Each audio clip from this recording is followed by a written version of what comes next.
Hi, this is Professor Sartor, and I'm wrapping up the final 10 questions on Practice Test 2, which covers Chapter 3 and 4. This question says a farmer has 1,444 feet of fencing available to enclose a rectangular area bordering a river. No fencing is required along the river. Let X represent the length of the side of the rectangular enclosure that is perpendicular to the river. Complete parts A through C. So we have our river here. This is our rectangular enclosure, and we don't need fencing along the river. We only need fencing along these three sides. So because we need fencing on these three sides, I'm going to use that 1,444 feet to put the fencing on those three sides. Now, because this figure is a rectangle, I'm able to label this side as X, and I'm going to use the remainder of the fencing along this longer side. So we have a total amount of fencing of 1,444, and we're going to take away X for one side and take away X for the other side. And so that side is 1,444 minus 2x. Then we're asked to find an area function. Area of a rectangle is length times width. So we've labeled our sides with the length and the width. So that'll be 1,444 minus 2x times x. So that's as if X is the width, and 1,444 minus 2x is the length. So I can multiply that out and get 1,444x minus 2x squared. The next part says find the dimensions of the fence that will maximize the area. So the key word here is maximize. What we have here, if I rewrite this, is negative 2x squared plus 1,444x, and this is a quadratic. We know the graph of a quadratic is going to be a parabola, and parabolas are either facing up or down, and because this parabola has a negative for the leading coefficient, I know that I'm going to have a down-facing parabola. And remember that we're trying to find the maximum area. The maximum or largest y value is going to occur at the vertex of the parabola. So if we're able to find the vertex of this quadratic, that's going to tell us the maximum area. So I'm trying to take this function, which represents area. It's negative 2x squared plus 1,444x.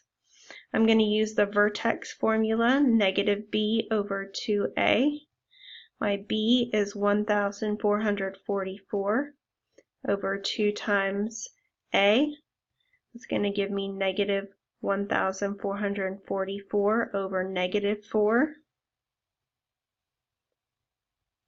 So that gives me 361, and the units on this one are feet. So having length, or I guess this is x, having one side being 361 feet gives us a maximum area. We need to find the other side as well. The other side is 1,444 minus 2x. 1,444 minus 2 times 361. And that gives us 722 feet. So we've got the side that is perpendicular to the river being 361. The side that is parallel to the river is 722. Both of those units should be in feet. And then we can find that maximum area We can do it one way by multiplying the length times the width. That's 361 times 722. So that's 260,642. And the units there are feet squared. Or alternatively, you could also substitute 361 into that area function.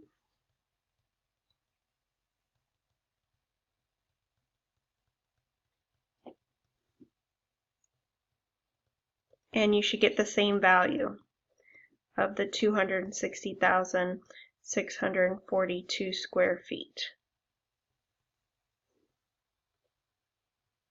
The next problem says use the graph to find the following: the domain and range of the function, the intercepts, horizontal asymptotes, if any, vertical asymptotes, if any, oblique asymptotes, if any. So we're going to start off finding the domain. And I'm using this ruler. You can use your pencil.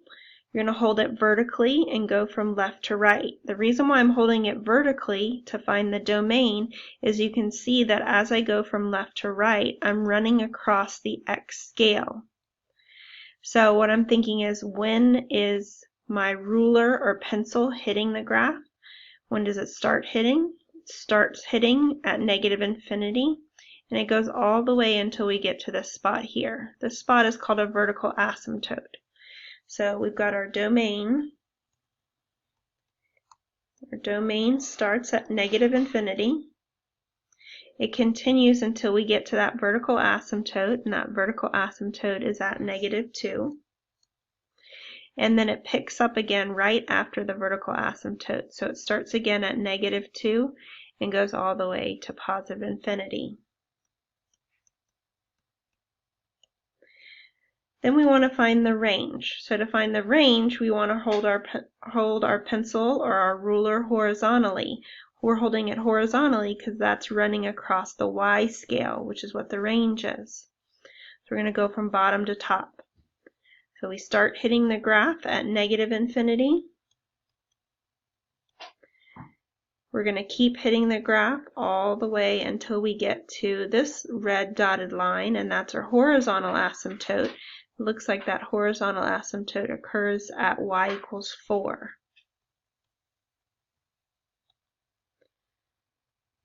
Okay, then the graph picks up right after that asymptote. It goes from 4 to infinity.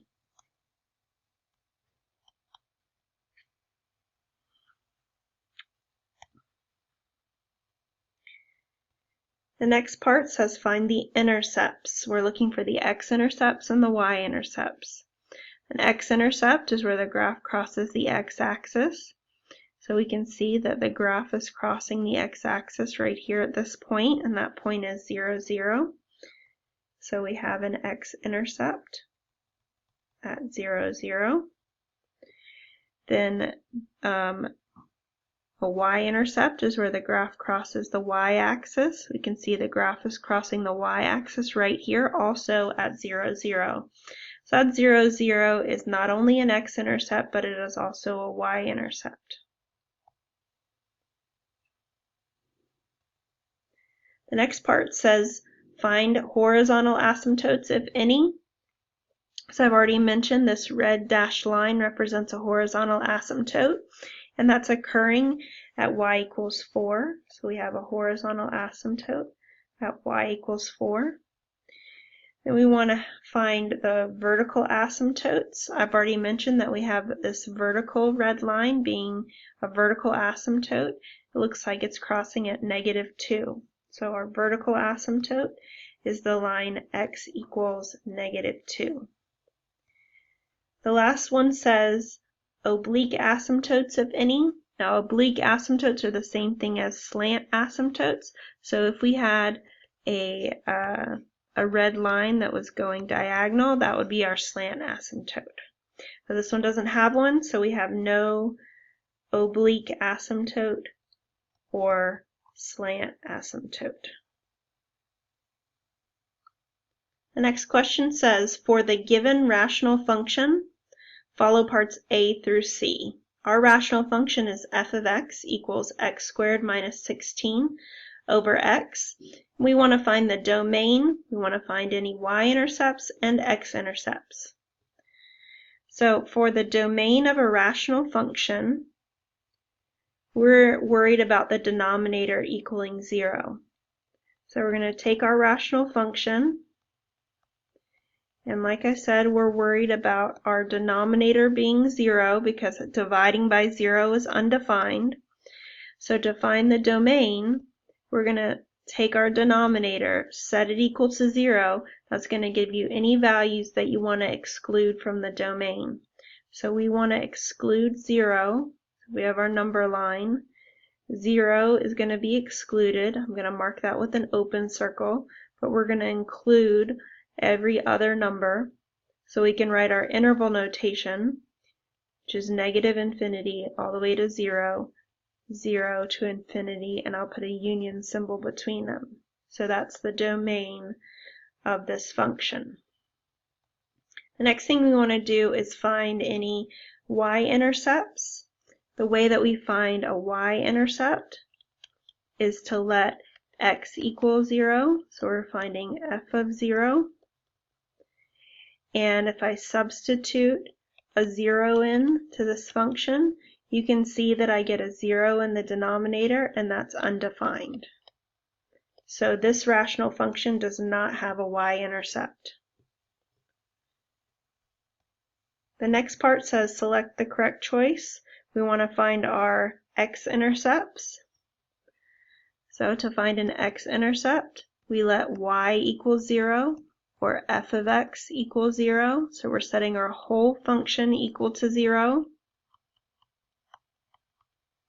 It looks a little complicated to solve at first because of the fraction, but we just need to multiply both sides by that denominator, and when we do that, 0 times that denominator is 0, and on the other side, those denominators cancel each other out. So we get x squared minus 16 equals 0. X squared minus 16 is a difference of squares, so that's able to factor into x plus 4, x minus 4. And we can set each one of those factors equal to 0. We get x equals negative 4 and x equals positive 4. So we have two x-intercepts, so we would type negative 4 and 4 for the x-intercepts. The next question says find all vertical asymptotes and create a rough sketch of the graph near the asymptote. Our function is f of x equals x plus 11 over x squared minus 121. So when you're looking for vertical asymptotes, what you want to do is make sure your function is in lowest terms first. So I'm rewriting the function, and to make sure it's in lowest terms, I want to factor the numerator. The numerator's already factored. And I want to factor the denominator. Our denominator here is a perfect square. Sorry, it's a difference of squares. So we can write this as x plus 11 times x minus 11. And you can see that we do have a common factor here that cancels out. So our function wasn't in lowest terms, but once we make that cancelization, it is in lowest terms. So once you have your function in lowest terms, then you're going to want to figure out when the denominator is equal to 0. So I set the denominator x minus 11 equals 0. I'm adding 11 to both sides to get 11, and this is going to be the location of my vertical asymptote at x equals 11. So this function has one vertical asymptote at x equals 11. In the next part, we want to decide which graph represents the behavior near the vertical asymptote. So what we need to know is that a vertical asymptote is saying that as x is getting close to that asymptote, which is 11, the y value is either going to go to infinity or to negative infinity. So we need to figure out whether it's going to infinity or negative infinity, or maybe on one side it's going to infinity and the other side it's going to negative infinity. So the way that we can tell is to substitute values that are near 11 into our function. That's going to tell us whether it goes to positive or negative infinity.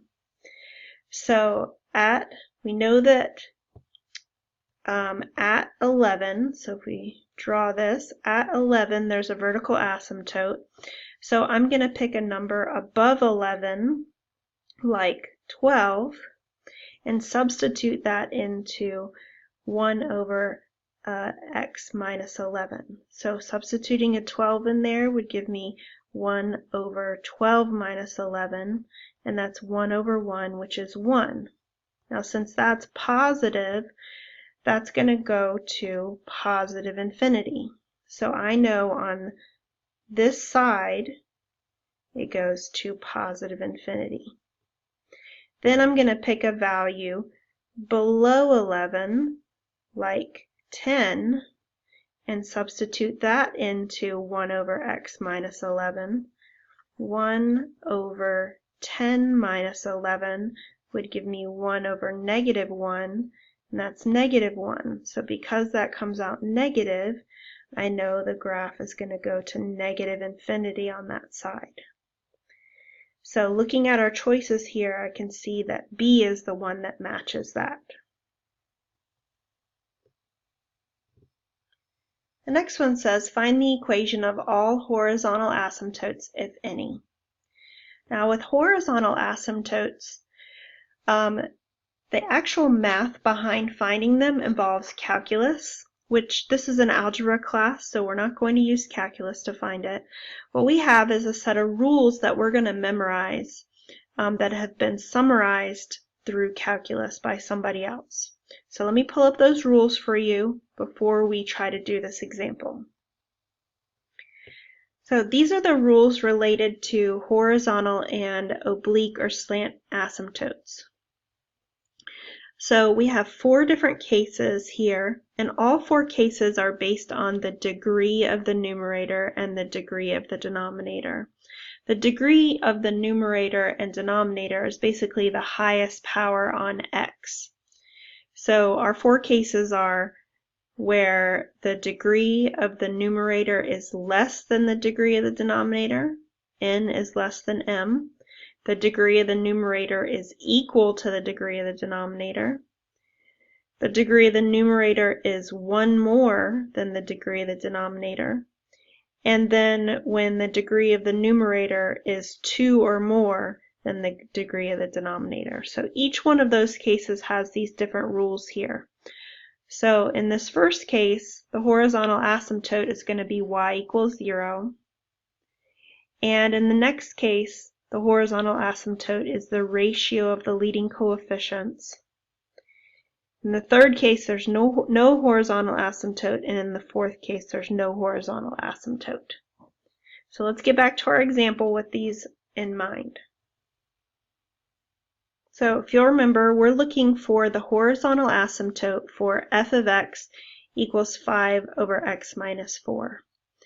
And in order for us to find the horizontal asymptote, we need to know the degree of the numerator and the degree of the denominator so we can figure out which one of these cases applies. So let me zoom in a little bit here. In our denominator, we have this variable x, and the power on that x is going to be a 1 since nothing is listed. So our degree of the denominator, which we call m, is 1. In the numerator, there's no variable, and since there's no variable, the degree of the numerator is 0. So if we compare our degree of the numerator and degree of the denominator, our numerator is less than the denominator. So that is case 1. In case 1, we have a horizontal asymptote of y equals 0.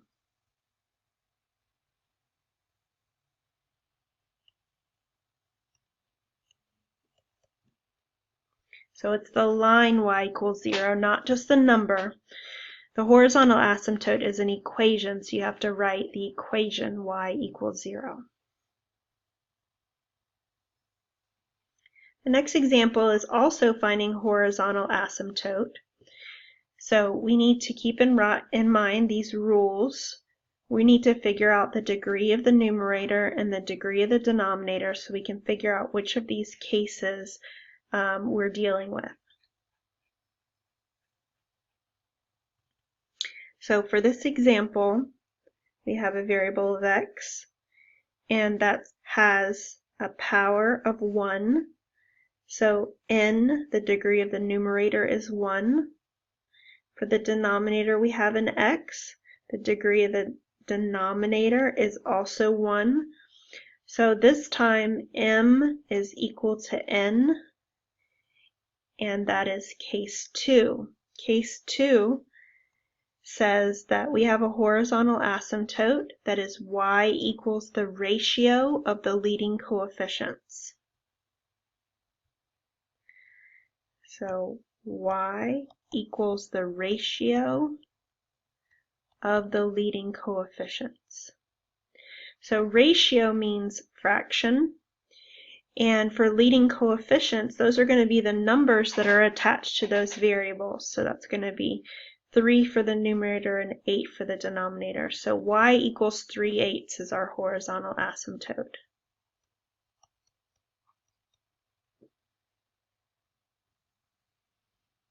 The next one says find the equation of the horizontal asymptote. This time our function is f of x equals 7x cubed minus x squared plus 4 over x squared plus 9. So once again, we've got our rules here, and we have to figure out the degree of the numerator and the degree of the denominator so that we can figure out which of these cases we're in.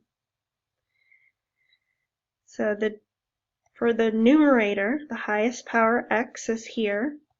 So we have our n, which is 3.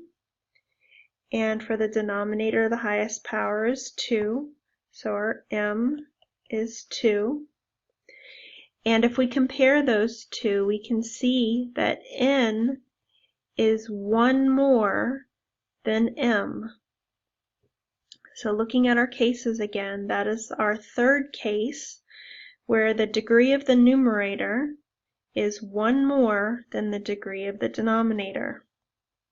So in this case, there is no horizontal asymptote, but there is a slant or oblique asymptote, and you can find out what that is by long division. So for this question, we would answer that there is no horizontal asymptote. If you did need to find what that oblique or slant asymptote is, you're going to do long division. This example doesn't call for you to find it, but just for me to show you, to do long division, you set it up like this.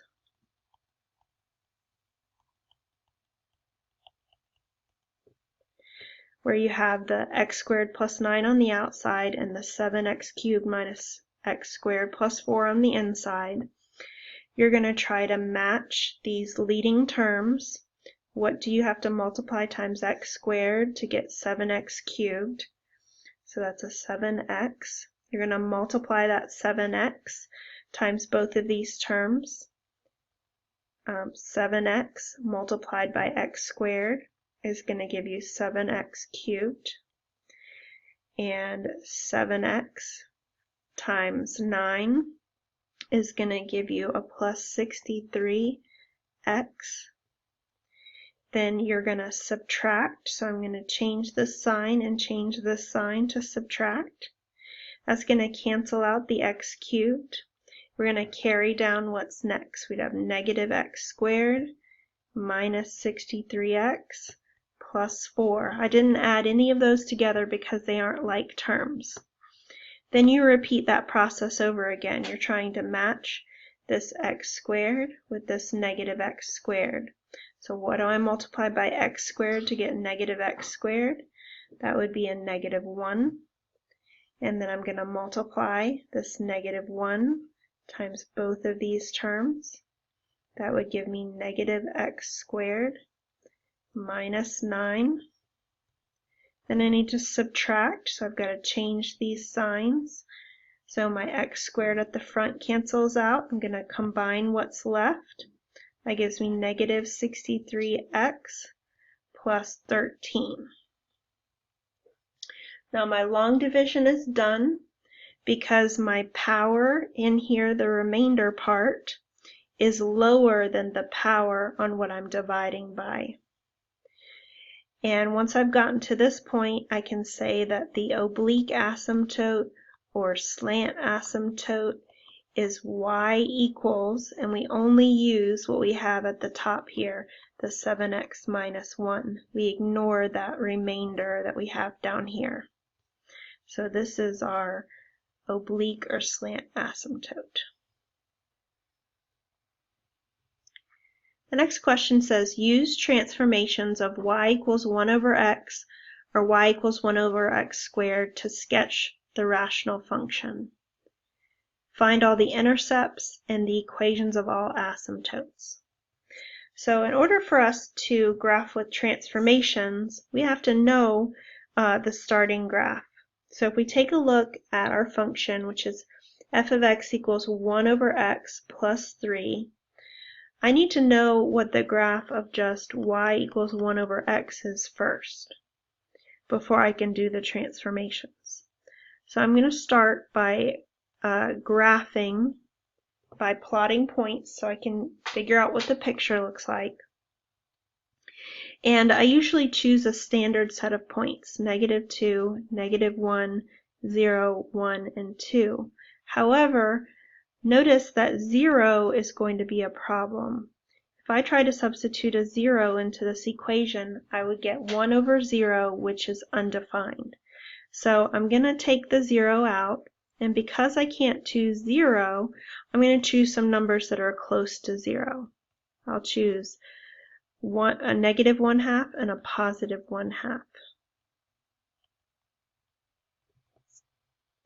You're going to substitute that into the equation, so that would give me 1 over -2, which I'll call negative 1/2.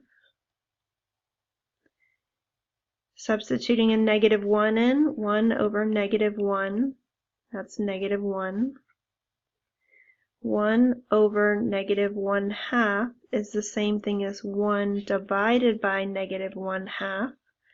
When we divide fractions, we multiply by the reciprocal, so that's 1 times -2 over 1, so that's -2. 1 over 1/2 is the same thing as 1 divided by 1/2. That's 1 times 2 over 1, which is 2. 1 over 1 is 1, and 1 over 2 is 1/2. So now I have some points that I can plot to get an idea of what the picture is going to look like. My first ordered pair is -2 and -1/2. -2 and -1/2 would be about right here. Maybe I should use a different color. -2 and -1/2. -1 and -1, -1/2, and 2. 1/2 and 2, 1 and 1, and 2 and 1/2. Now, these 6 points don't look like they connect to each other. They don't follow like a smooth path, and that's because of what we talked about earlier. Remember we said that we couldn't plug a 0 in? So because plugging a 0 in would give us something that's undefined, we have a break in the graph, and that break happens at 0. And that break is also the vertical asymptote. So if we think of having a break along that y-axis, we can connect these 3 points together and it makes sense, and connect these 3 points together. We also have a horizontal asymptote that happens along the x-axis. So we have both a horizontal and a vertical asymptote. The horizontal asymptote happens at y equals 0, and the vertical asymptote happens at x equals 0. So going back to the problem we're actually trying to graph, remember we're trying to use transformations to graph 1 over x plus 3. Now that plus 3 is a vertical shift. It's going to shift all of these points up 3 units. So when it shifts it up 3 units, that's going to take that horizontal asymptote that was at 0 and move it up to 3. So now we're going to have a horizontal asymptote at y equals 3 instead. So we end up getting a picture that looks very similar to the original one, just shifted up 3 units. So that's going to be this picture here. It also asks if we have, we want to find the Y-intercepts. You find Y-intercepts by letting x equal 0. If I let x equal 0, that's f of 0 is 1 over 0 plus 3. And notice I have a 0 in the denominator, that's undefined. So there is no y-intercepts. It also asks for x-intercepts. I'm going to have to erase a little bit here to get the x-intercepts, excuse me.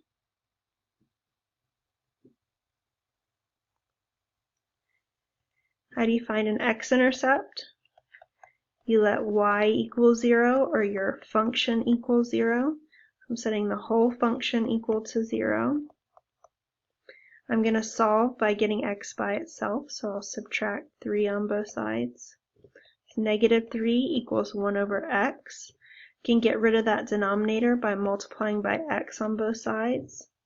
I have negative 3x equals 1, and divide both sides by negative 3. That gives me x equals negative 1/3.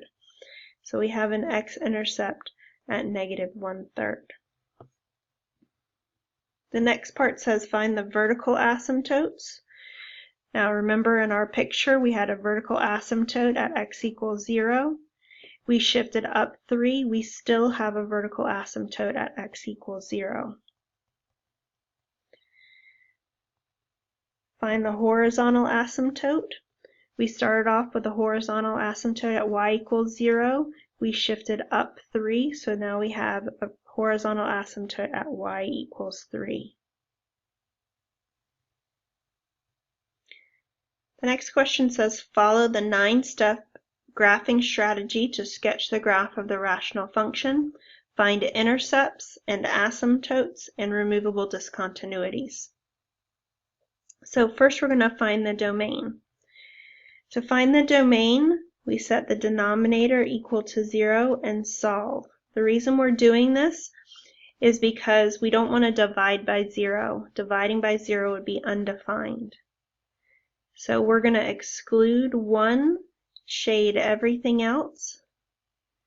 So from negative infinity to 1, union with 1 to infinity is the domain. The next part says, does f have any removable discontinuities? Removable discontinuities are like holes in the graph, and you only get them when you're able to cancel out a common factor from your function. So let's take a look at f of x. f of x is 2x plus 8 over x plus 1. I could factor out a 2 in the numerator to make that x plus 4. But you can see I don't have any common factors to cancel out, so there is no removable discontinuity. And it would only be if you were canceling out a factor with x in it, a common factor with x. The next part says check for symmetry.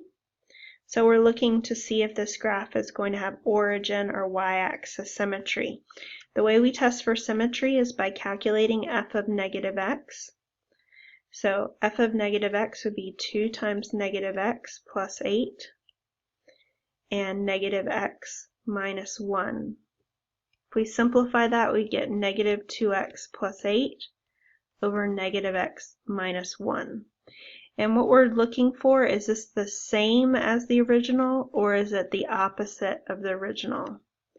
The same, if they were the same, it would be y-axis symmetry, and if it's opposite, it's origin symmetry.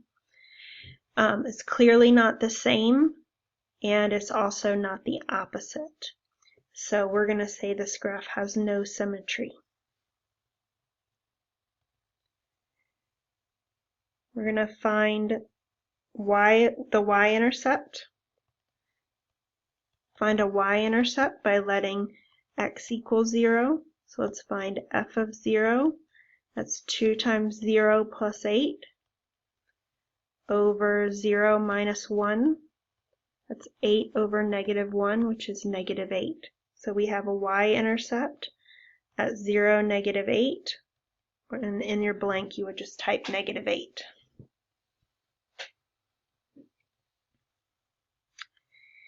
Then find any x-intercepts.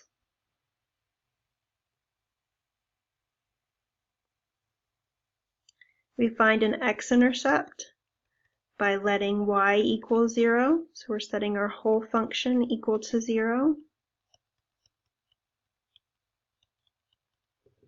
We're going to multiply both sides by that denominator. We get 0 equals 2x plus 8. Subtract 8 on both sides, we get 2x equals negative 8. Divide by 2, and x equals negative 4.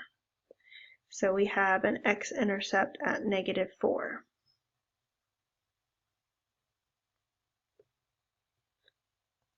The next part says to find any vertical asymptotes. Now when you're finding vertical asymptotes, you want to make sure your function is in lowest terms. And like we said earlier, right here, we factored it and there was nothing to cancel out, so it is in lowest terms. And once you have it in lowest terms, you're going to set your denominator equal to 0, just like we did over here, finding the domain. And that's going to give us our vertical asymptote. So this example has a vertical asymptote at x equals 1. The next part says determine whether your graph has a horizontal or slant asymptote. So I'm going to take you over here to the rules for horizontal asymptotes. We need to know the degree of the numerator and the degree of the denominator, and we're going to compare them to see if one is less than the other, or they equal, one more than the other, or a lot more than the other. So for our function, let's recall our function f of x is equal to 2x plus 8 over x minus 1. We need to know the degree of the numerator. So what's the power on that x? That power is a 1, so our degree of the numerator is 1. We need to know the power on that x. That's a 1.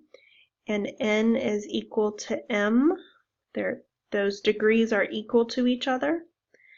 When the degrees are equal to each other, our horizontal asymptote is the ratio of the leading coefficients.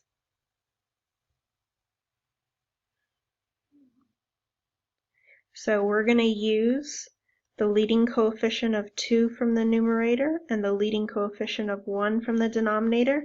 We're going to do the ratio 2 over 1, that's y equals 2. It's the horizontal asymptote.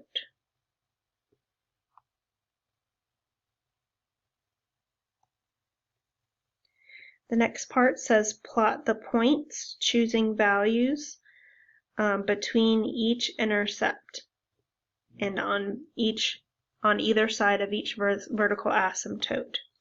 So we're given some x values here, and we want to substitute those x values into the function to get the y values.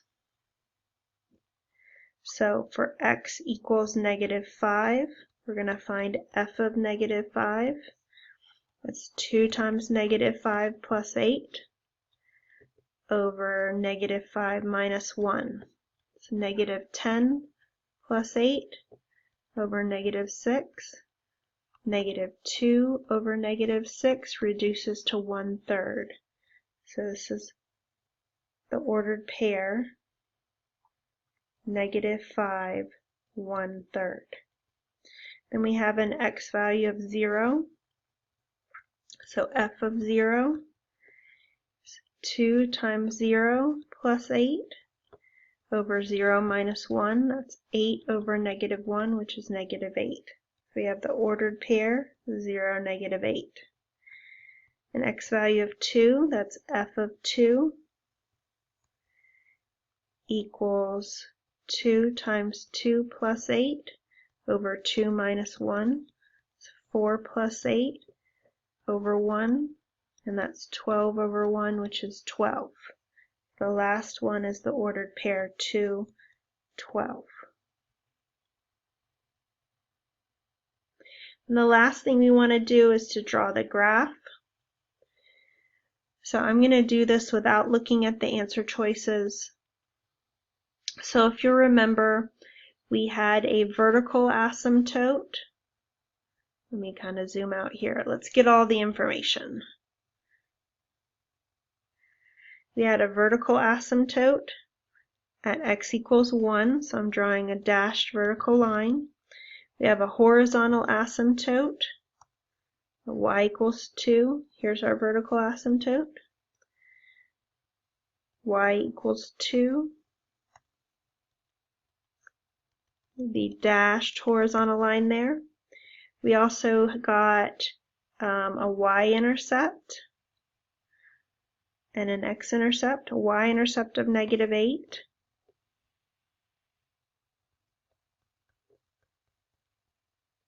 An X-intercept of -4.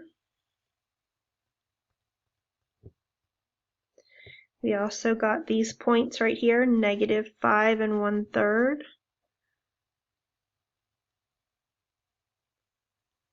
We got 212.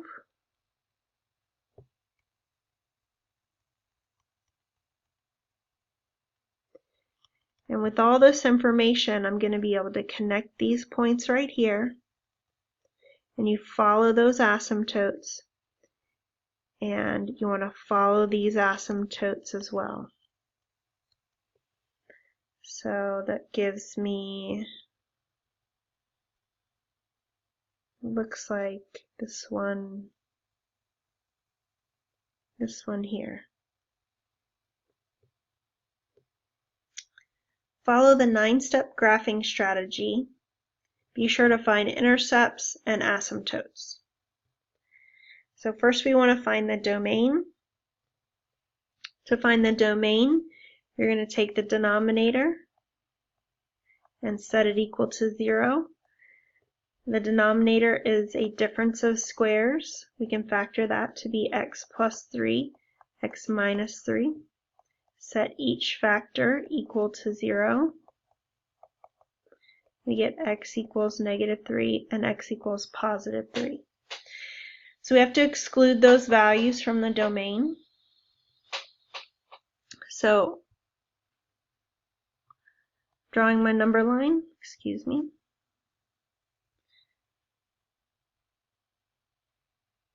I'm going to draw my number line. I'm going to mark -3 and +3 on there, but we're going to shade every other number.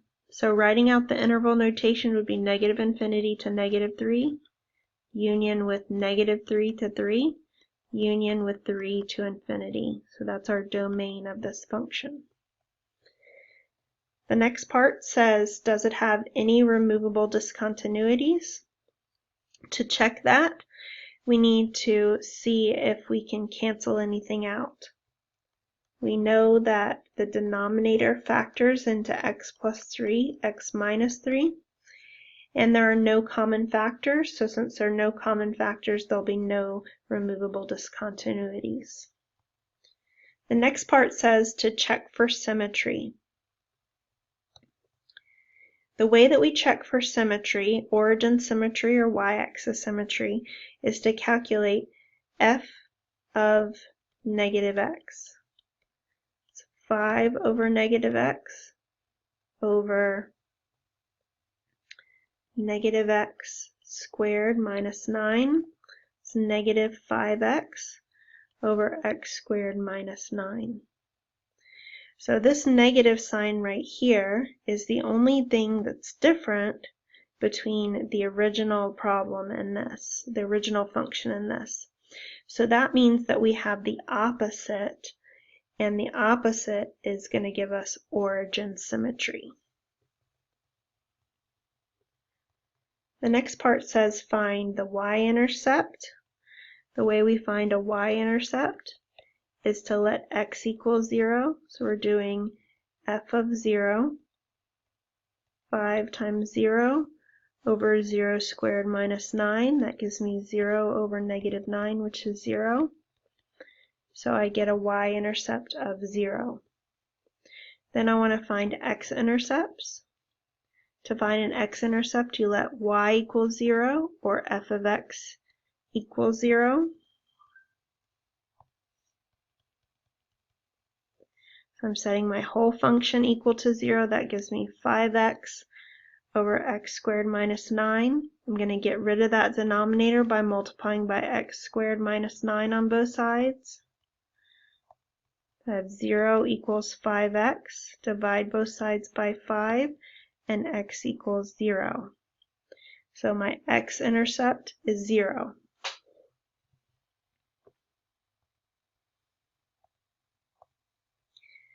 The next part says to find any vertical asymptotes. To find vertical asymptotes, you need to make sure your function is in lowest terms, which we've already done earlier.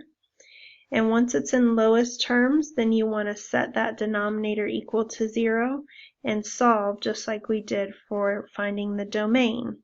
So we've already found the vertical asymptotes, and they're at positive and negative 3. So we have one vertical asymptote at x equals 3 and a second vertical asymptote at x equals negative 3.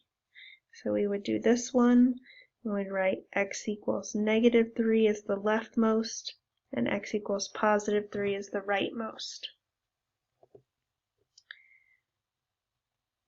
The next part is asking for horizontal asymptotes. So let's take a look at our rules.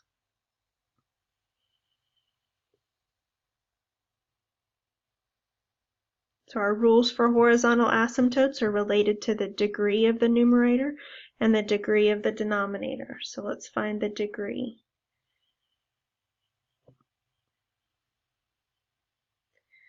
So for our function, the degree of the numerator will be 1 and the degree of the denominator will be 2. And since the degree of the numerator is less than the degree of the denominator, we're in case 1. And in case 1, there's a horizontal asymptote at y equals 0.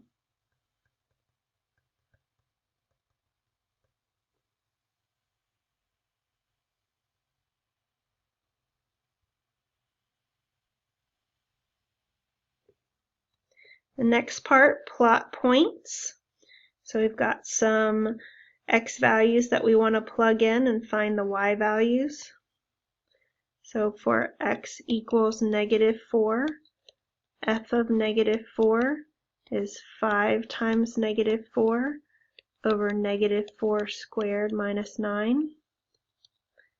That's negative 20 over 16 minus 9.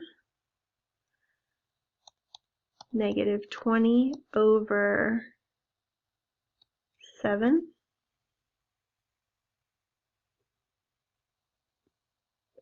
So that's about, let's say, 2.9 if we're rounding.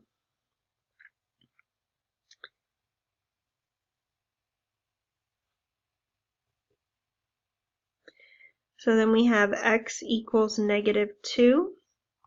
We're doing this one right here. X is -2.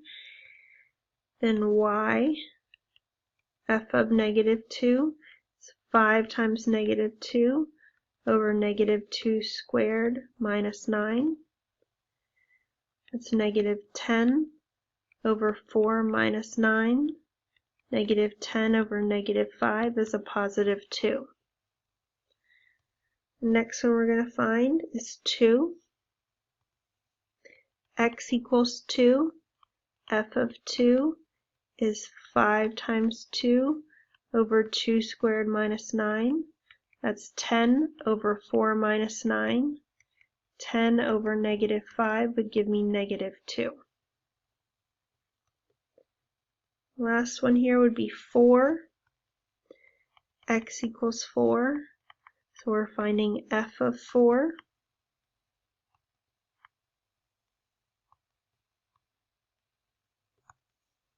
F of 4 is 5 times 4 over 4 squared minus 9. That's 20 over 16 minus 9. It's 20 over 7, which is approximately 2.9. And I have a mistake up here. This was -2.9. So now we want to take and put all this together into drawing the graph. So draw the graph.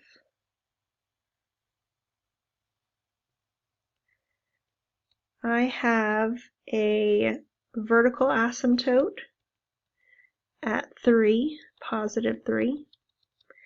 I have another vertical asymptote at -3. So that's a vertical asymptote at x equals 3.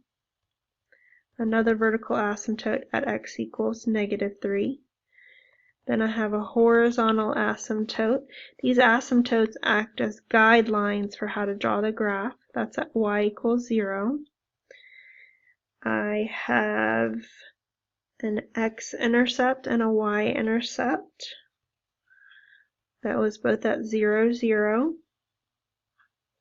And then these other points that I have, -4, -2.9, -4, -2.9 would be about right here.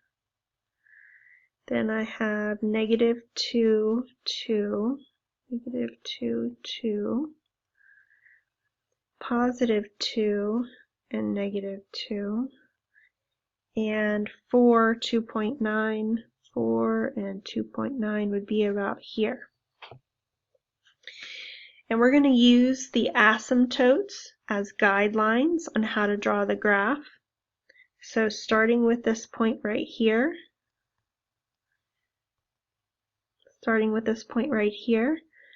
because I've got the vertical asymptote and the horizontal asymptote right next to it, those kind of trap me between them. So that's how we draw the graph. These 3 points are going to line up to each other, but I'm also going to follow the vertical asymptotes that are next to those points. And for this other point here, I've got also the horizontal and vertical asymptote that I want to follow along with. So I draw the graph towards the horizontal asymptote and towards the vertical asymptote. So that gives me this answer choice.